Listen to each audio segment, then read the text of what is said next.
ছানার কালিয়া বানাতে তো সবাই জানে, কিন্তু তাও আমি তোমাদেরকে দেখাচ্ছি। এই দেখো, আজকে এটা বাড়িতেই বানিয়েছিলাম ছানাটা। প্রথমে গোল গোল করে এইভাবে সন্দেশের মতো করে দিয়েছি, আবার কেউ ভেবো না এগুলো সন্দেশ।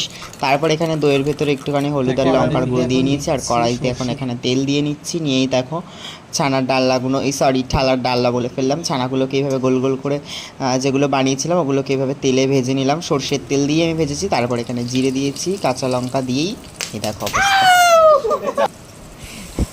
তো আমি আসলে কাঁচা লঙ্কা খুব ভয় পাই, তেলে দিলে ছিটকায় বলে, সেই জন্য এরকম হলো।